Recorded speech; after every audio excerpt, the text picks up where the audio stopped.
안녕하세요. 오셨어요? 식사 중이시네요? 네, 회를 먹고 있었습니다. 아.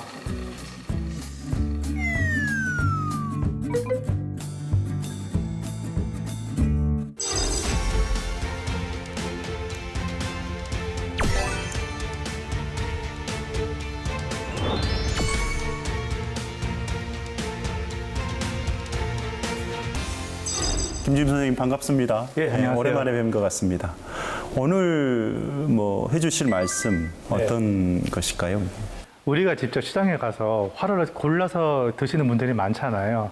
근데 과연 어떤 화로를, 어떤 횟감을 고르는 것이 과연 신선하고 맛있을지 여기에 대해서 제가 제대로 고르는 방법에 대해서 알려드릴까 합니다. 제가 한 가지 질문을 드리겠습니다. 한번 상상을 한번 해보십시오. 예. 우리 국민이 가장 많이 먹는 우럭 광어를 기준으로 했을 때 과연 어느 쪽이 더 신선해 보입니까?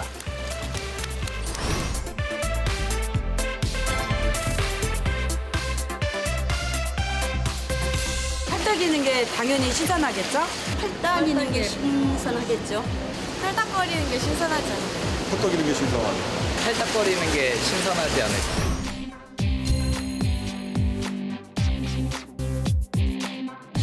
팔딱팔딱 뛰는 화로보다 숨만 이렇게 내쉬고 있는 가만히 있는 화로가 스트레스가 적고 더 신선한 화로입니다. 우리 국민이 주로 선호하는 횟감이 이 씹힘성이 있는 흰살 생선이잖아요. 대표적으로 우럭이랑 광어, 농어, 도미가 있습니다. 근데 이들 흰살 생선에는 부력이라고 하는 공기주머니가 있어요. 이 공기주머니는 생선이 물속에서 뜨거나 가라앉거나 혹은 중심을 잡는 데 그 기능을 하고 있습니다. 근데 이 외에도 물 밖에 꺼내어졌을 때 이 불에가 일정 시간 동안은 산소 호흡을 도와요. 그래서 이 스트레스가 적고 건강한 화로는 상인이 수조에서 화로를 꺼냈을 당시에는 본능적으로 발버둥치지만 일단 물 밖에 꺼내어지면은 이 불에가 산소 호흡을 뒀기 때문에 숨을 쉬기 위해서 가만히 있게 됩니다. 반면에 스트레스가 많은 화로는 꺼내졌을 때 심하게 날뛰어요. 약간의 문제가 있는 화로들은 꺼내졌을 때도 계속 이렇게 불편한 거죠. 고통스럽기 때문에 몸부림을 치는 건데 이것을 우리 소비자들은 굉장히 싱싱하다라고 착각을 하게 되는 것입니다.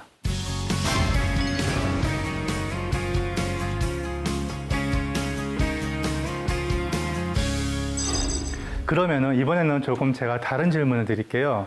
여기에 이제 고등어, 전어가 있습니다. 어떤 것이 더 신선한 걸까요?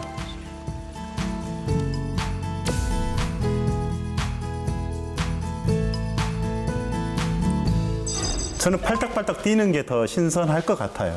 정답입니다.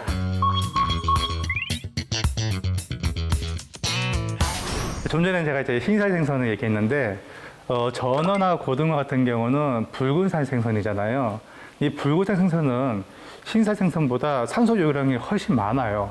이것도 이제 불의 얘기를 제가 또 해야 되는데 붉은살 생선은 불에가 있어도 그 기능을 제대로 못해서 퇴화되거나 아예 없는 것도 있습니다. 참치나 고등어 같은 경우는 가만히 있는다고 해서 산소 호흡이 되는 건 아닙니다. 쉴 새 없이 움직여야 돼요. 움직여서 이 바닷물을 빨아들여야지만 산소 호흡이 가능한 거거든요.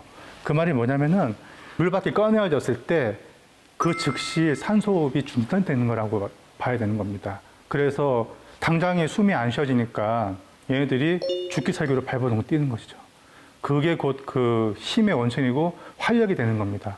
그래서 붉은색 생선은 예외적으로 최대한 팔딱팔딱 뛰는 것이 신선한 거라고 볼 수가 있죠.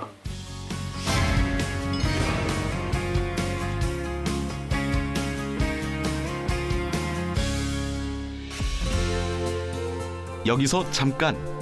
생선이 흰살과 붉은살로 나뉘는 이유 알고 계시나요? 원인은 바로 운동량 때문입니다. 참치와 고등어 등으로 대표되는 붉은살 생선.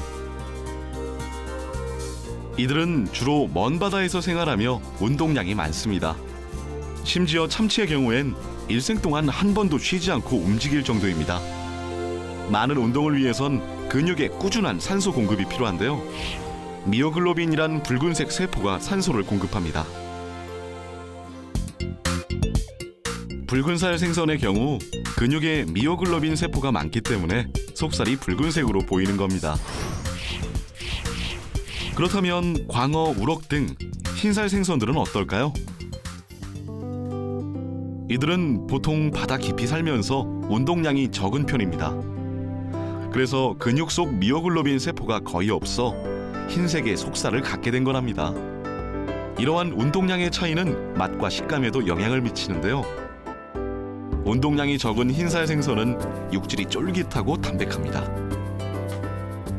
반면 붉은살 생선은 지방 함량이 많아 육질이 부드럽고 진한 맛을 낸답니다.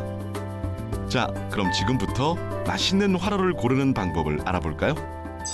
하라를 고를 때 기억해야 될 다 세 가지. 첫 번째 가장 중요한 것이 크기입니다. 특히 뭐 민어나 방어 같은 경우는 클수록 맛이 좋고 또 부위도 세분화해서 먹을 수 있는데 요새는 그 소분해서 숙성한 다음에 소분해서 파는 그런 이제 상해가 많이 늘고 있어요.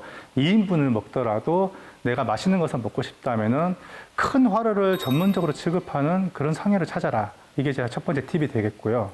두 번째는 현장에서 직접 구매했을 때 그 내가 원하는 횟감이 그 원하는 유형층에 정확히 들어가서 이렇게 헤엄을 치고 있는지를 보는 방법이 있습니다. 어종별로 습성에 따라서 좋아하는 유형층이 있어요. 우리가 이제 수산시장에 가면 수조가 있지 않습니까? 수조를 상층, 중층, 하층 세 가지로 나누어서 이렇게 보는 겁니다. 그랬을 때 각 화로들이 제자리에 있는지만 보면 돼요. 예를 들어서 우리가 주로 먹는 광어, 도다리, 그리고 놀래미라고 부르는 진노래미가 있잖아요. 이 세 어류는 수조로 봤을 때 바닥에 배를 깔고 가만히 누워있는 애들이 오히려 신선한 겁니다. 그리고 우럭 같은 경우는 그거보다는 약간 떠서 한 자리에서 조용히 이 옆지렁이만 살랑살랑 움직이면서 이렇게 유영을 하고 있는 애들이 신선한 것이고요. 돔 종류, 그리고 농어 이런 것들은 주로 중층에서 조용하게 유영합니다. 그리고 숭어 같은 경우는 이제 주로 표층이라고 하죠. 이 상층에서 이제 이렇게 계속 쉴 새 없이 움직이는 것이 신선한 것이고요. 아까도 말씀드렸지만 고등어나 전어같이 붉은살 생선은 원통형 수조에서 쉴 새 없이 도는 것이 싱싱한 것이죠. 예를 들어서 광어 같은 경우 막 이렇게 쉴 새 없이 정신없이 돌아다녀요. 뭐 위로 올라갔다 내려갔다 하는 것들을 가끔 볼 수 있는데 그런 것들은 정확히 나섰지만 무슨 문제가 있는 거죠. 스트레스가 있거나 아니면은 뭐 신체적으로 어떤 결함이 있거나 머지않아 죽을 그런 생선이다라고 보시면 됩니다. 그래서 그런 것들은 최대한 피해 주시고요. 그리고 마지막으로 하나가 광어 같은 경우는 수조 적응이 안 된 경우는 색깔이 좀 어두워요. 밤새에게 가깝죠. 화로차에 실려서 온 지 얼마 안 됐기 때문에 아무래도 어두운 것보다는 밝은 쪽이 순치를 한 화로다, 넙치다라고 생각해 주시면 됩니다. 그래서 고를 때는 색깔이 조금 밝은 쪽이 어두운 쪽보다는 낫다.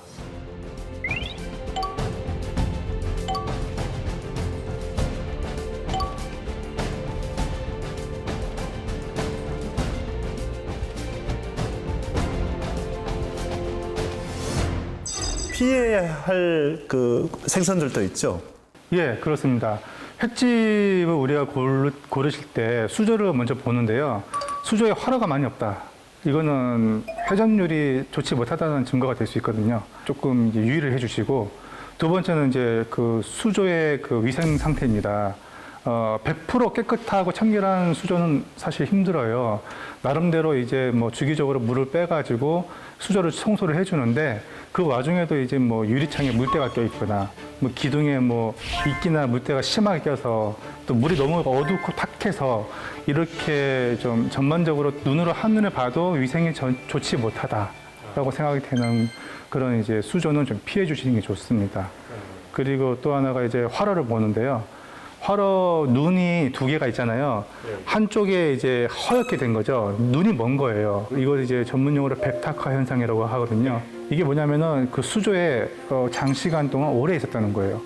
한마디로 이제 팔리지 않아서 일주일이고 열흘이고 있었던 재고품이라는 거죠. 그런 확률이 많기 때문에 눈이 하얗게 일어나거나 전체적으로 몸체색이 하얗게 된 거는 좀 피해 주시는 게 좋습니다. 그리고 이제 네 번째는 너무 당연한 얘기인데 화로를 보면은 이제 상처가 나는 것들이 있어요. 비늘이 많이 벗겨져 있거나 뭐 지느러미 훼손도가 심하다. 이런 것은 이제 2차 감염이 우려될 수가 있죠.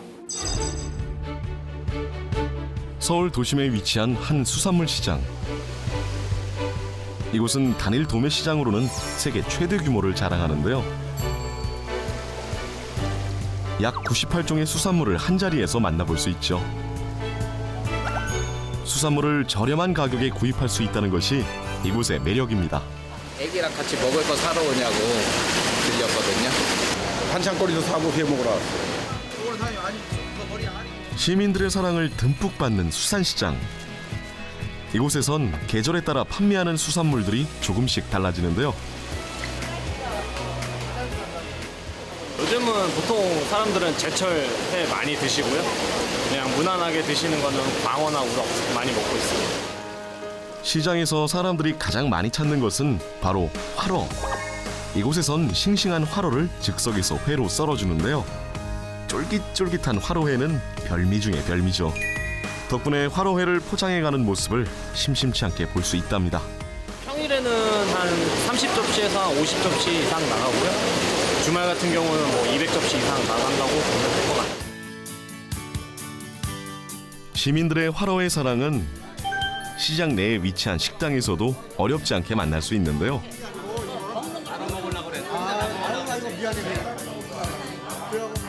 와, 정말 맛있게 드시네요. 아, 당연히 하루에가 맛있지. 그거야. 안 그런 거 이거? 질이 틀립니다 이게. 씹는 촉감과 그거하고 다 틀려 이게 먹는 게. 씹는 맛이. 사실 화로에 먹으려면 바닷가 가는 게 제일 좋은데 서울에서 이제 뭐 바닷가까지 가긴 좀 시간적인 부담이 있으니까 제가 요 근처 살아갖고 걸어서 10분 거리에 살거든요. 그래서 자주 오고 있습니다. 시민들의 사랑을 듬뿍 받는 화로회. 그리고 수산시장의 이야기가 지금부터 펼쳐집니다. 그런데 우리나라 사람들이 유독 이렇게 화로를 즐기는 이유가 있습니까? 우리나라는 지리적으로 봤을 때 일본이 이렇게 막아주고 있어서 내양을 형성하고 있습니다. 그러다 보니까 뭐 우럭이라든지 돔 종류 같은 토착성 어류들이 많이 서식을 하고 또 많이 잡히죠. 주로 이제 흰살 생선입니다. 이제 뭐 살이 단단하고 씹힘성이 좋은 생선들이 주로 잡히기 때문에 그게 곧 이제 우리 국민의 취향이 된 것이죠. 우럭이나 도미 같은 경우는 특히 이제 화로차로 장시간 운송이 돼도 쉽게 죽지가 않아요. 그래서 이제 운송과 물류가 발달한 시점부터는 이 화로가 많이 이제 보편화된 것이고요. 가장 중요한 거는 이 소비자가 이거 이제 우리나라 이제 국민성과 관련된 것인데 눈앞에서 직접 살아있는 것을 고르지 않으면은 아무래도 좀 불신이 있는 게 사실입니다. 그러다 보니까 화로의 문화라는 세계에서 볼 수 없는 독특한 그런 식문화가 자리 잡은 것이 아닌가 저는 그렇게 생각하고 있습니다. 다른 나라 달리 우리나라에서 독특한 화로 유통 문화가 있다라고 하는데 그게 어떤 것인지 좀 소개 좀 부탁드립니다. 예, 그 이제 순치라는 과정인데요.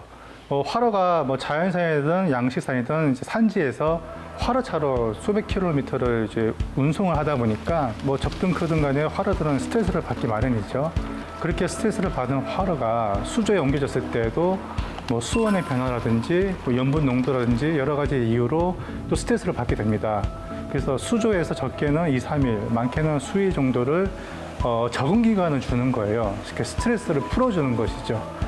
그렇게 하는 장소가 보통 이제 중간 유통 대형 도매 시장입니다. 서울 수도권에서 예로 들면은 미사리나 연안부도, 인천 연안부도 도매 수산물 시장이 있죠. 이런 이제 도매 수산물 시장에서 순치를 거친 화로들이 노량진이나 평촌, 구리, 가락동 같은 수산시장으로 나가게 됩니다. 또 이렇게 나가게 되면은 소비자가 직접 소매상을 통해서 구매하기도 하고요. 또 횟집이나 일식집이 또 가서 물건을 떼어오기도 하죠.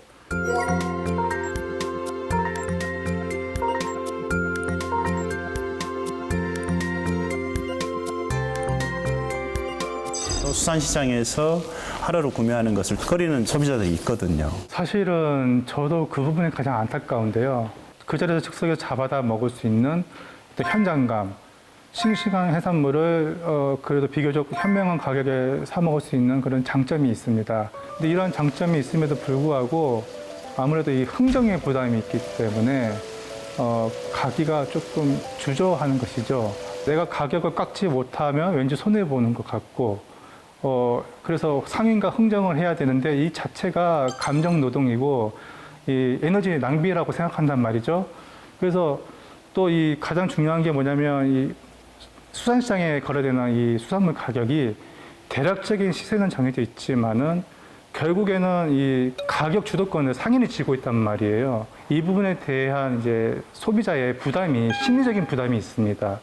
이 부분을 해소를 해줄 필요가 있는 것이죠. 저는 그 대안으로 그 가격 정찰제를 도입하는 게 어떻겠냐고 제안한 적이 있습니다. 이게 이제 가격 정찰제가 뭐냐면은 가격을 흥정의 수단으로 사용하지 못하게 하는 것이지요. 이 상인들이요. 그렇게 아예 가격을 처음부터 원천적으로 공개를 하는 겁니다. 가령 예를 들어서 이제 수산시장 차원이 아니라 지자체 차원에서 예산을 편성해서 전광판을 만들어 가지고 그 전광판에 오늘의 시세를 공개함으로써 이제 소비자들이 그 가격을 보고 구입하는 데 참고를 하게 하는 것이죠. 그렇게 함으로써 뭐 앞집이든 옆집이든 가격은 평준화가 되는 겁니다. 그러니까 어딜 가도 비슷해지는 거죠. 그러면 남는 게 뭐가 있냐면은 정량을 준수하는지 품질이 좋은지 서비스나 친절도가 좋은지 이런 요소들에 의해서 점포들이 경쟁력을 갖추게 되는 것입니다. 그리고 소비자들은 흥정에 대한 부담이 따로 없기 때문에 수산시장의 신뢰를 이제 되찾게 되고 그렇게 해서 더 많은 사람들이 찾게 되면은 장기적으로는 모두에게 이득이 될 것이다라고 저는 생각하고 있는 것이죠. 가격 정찰제 실현을 위해 노력하고 있다는 서울의 한 스타트업. 굉장히 분주해 보이는데요. 네, 오늘 킹크랩 어때요? 이른 아침부터 쉴 새 없이 전화를 하는 사람들. 무엇을 하고 있는 걸까요? 지금 시세 그날 저희가 확인을 해야 돼가지고 그래서 전화를 아침마다 돌리고 있거든요. 그래서 좀 아침이 제일 바쁜 시간이라고 할 수 있어요. 확인된 시세는 저희 어플이 있거든요. 매일매일 확인하실 수 있어요. 이들은 어플리케이션을 통해 지역별, 품목별, 크기별로 수산물의 시세를 매일 업데이트하고 있습니다. 일반적인 공산품이나 뭐 이런 거와 달리 수산물은 똑같은 화로에도 뭐 A급, B급 상태에 따라서 달라지는 것도 있고 정찰제를 제대로 하기가 쉬운 일은 아니지만 일단 기술의 발달과 합쳐져서 정찰제가 이루어지기만 하면 수산시장에 큰 변혁이 일어날 거라 생각하고 매일 변화가 있는 수산물의 시세. 정확한 정보 전달을 위해 틈틈이 수산시장도 방문합니다. 안녕하세요. 능성 어땠어요? 괜찮아요? 완전히 좋았어요. 아 이게 진짜 네, 괜찮아요? 좋았어요. 괜찮아요? 네. 처음에는 달갑지 않게 생각했던 상인들도 이젠 호의적인 반응입니다. 시세를 공개하고 나서부터는 시장이 이제 투명해지니까 고객들도 많이 늘고 점점 발전하고 있는 것 같아요. 그래서 투명한 수산시장이 돼가고 있는 것 같습니다. 이들로 인해 수산시장에는 새로운 변화도 생겼습니다. 기존에는 보기 어려웠던 젊은 고객들이 시장을 찾기 시작한 겁니다. 수산시장을 그렇게 자주 이용하는 편은 아니었어요. 왜냐하면은 가서 뭔가 시가도 잘 몰랐고 뭔가 호객행위를 당한다던가 바가지를 이렇게 쓰인다던가 그게 걱정이 됐기 때문에 웬만하면 그냥 가격이 정찰대로 나와 있는 마트나 그런 데를 더 이용했던 것 같아요. 어플에 미리 정보가 나와 있고 시가 같은 거나 시세 같은 게 제대로 나와 있기 때문에 되게 편하고요. 정찰제가 일단 이루어진다고 하면 고객님들도 믿고 찾을 수 있을 것 같고 상인분들도 판매하는 데 있어서 훨씬 편리함이 있을 것 같습니다. 마지막으로 뭐 하실 말씀이 더 있으십니까? 화로회 문화는 우리나라가 많이 가질 수 있는 독특한 그 유산이자 식문화라고 저는 생각을 합니다. 최근에 뭐 관광객들이 많이 찾으면서 외국인들 사이에서도 화제가 되고 있잖아요. 근데 이 화로회 문화를 가장 몸소 체험할 수 있는 곳이 수산시장. 전 재래시장만큼 좋은 곳은 없다고 생각해요. 근데 문제는 이 재래시장이 흥정의 부담이나 가격의 투명성이 이제 받쳐주지 못해서 불신이 쌓이게 되고 수산시장으로 발걸음을 가는 것을 좀 꺼려한다는 현상들이 저는 개인적으로 굉장히 안타깝게 생각을 하고 있거든요. 그래서 아무쪼록 빨리 이 소비자의 불신을 떨쳐내기 위해서는 체계화된 시스템을 빨리 갖추어서 좀 공정하고 투명성 있게 운영이 되었으면 하는 바람을 가지고 있습니다. 그래야 또 이 수산시장의 소상인들이 우리의 또 어머니고 또 아버지 아니겠습니까? 이분들의 경제가 살아야지 또 우리 나라 경제도 살고 하는 것이니까 저는 개인적으로 재래시장이 빨리 좀 활력을 찾았으면 하는 바람이 있습니다.